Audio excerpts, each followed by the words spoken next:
Hi and hello everyone, this is Preeta. We are seeing class 8th, chapter 1 rational numbers. In the previous video, we saw about the recap exercises. In this video, we are going to see exercise 1.1. Okay, the first sum in exercise 1.1 is write the additive inverse of each of the following. Okay, so what is additive inverse? When we add two numbers, additive inverse means when we add a number with its inverse, the answer we will getting is 0. So we have to find the inverse of this number. For example, if there is 2, the inverse of 2 is minus 2. So when we add this two number, we get the answer as 0. Okay, so additive number is any number, we have to write down its inverse. So when we add the two, the answer will be 0. Here 7 by 5. The inverse of 7 by 5 is negative. Same like the normal numbers. So when we have 2, the inverse of 2 is minus 2. Same way for 7 by 5, inverse of 2 is 7 by 5 is minus 7 by 5. So additive inverse is minus 7 by 5. So the next one is minus 6 by 11. Already the number is in negative. Minus 6 by 11. So inverse of this number is positive, 6 by 11. So this is the answer. Okay, we'll go to the next one.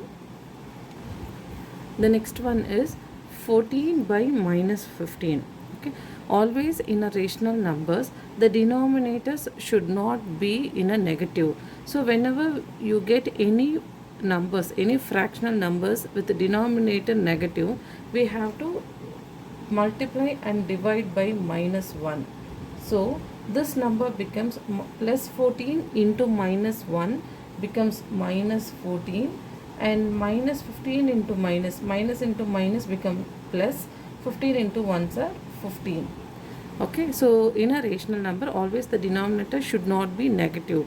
So when we multiply with minus and 1 and negative 1, we get minus 14 by 15, which means the negative sign goes to the numerator.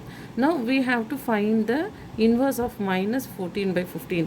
Since 14 by 15 is a negative, the inverse of 14 by 15 will be plus, it will be in positive number, that's all. Therefore minus 14 by 15 inverse is 14 by 15. Since 14 by 15 is a negative, inverse of this number will be positive, 14 by 15. Okay, so inverse is 14 by 15. We'll go to the next one. The next one is we have to find the inverse of minus 13 by minus 17. We can see the numerator and denominator, both the numbers have negative sign, which means we can cancel the numbers. So we can write this as 13 by 17 itself. So now, therefore, inverse of 13 by 17 is, since 13 by 17 is in positive, the inverse of 13 by 17 will be in negative, minus 13 by 17. That's all. So the answer is minus 13 by 17. We'll go to the second question. The second one is identify the property used in the following. So they have given a set of numbers. We have to identify what property is used in this number. So the first one is 13 by 21 plus minus of 13 by 21 is equal to 0, minus 13 by 21 plus 13 by 21. So when we add this two number, we get 0. Same way, when we add minus of 13 by 21 plus 13 by 21, we get 0. So we can see this is additive inverse. So we can see this as an inverse property. So the property used here is existence of additive inverse. So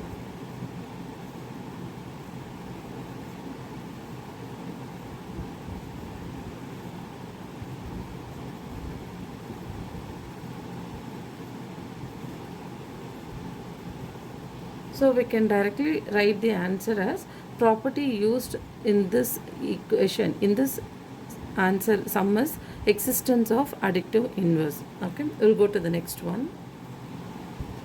The next one is 4 by 11 plus 3 by 7 is equal to 3 by 7 plus 4 by 11. So in addition, whatever number we add, when we add in reverse also we get the same answer. So this property which is used in the second one is commutative property. So commutative property will be having P by Q plus R by S equal to R by S plus P by Q. So the property used here is commutative property.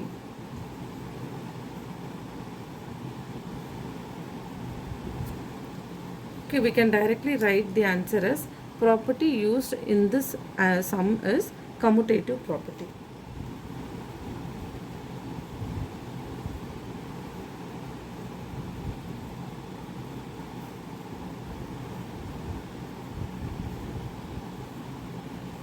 We'll go to the next one.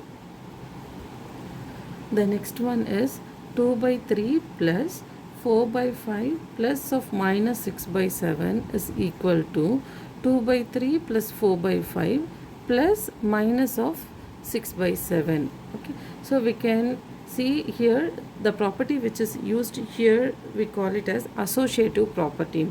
Okay, in addition, when we add, when we have three fraction, when we add first two numbers or when we add last two numbers, we are going to get the same answer. So the property used here is associative property.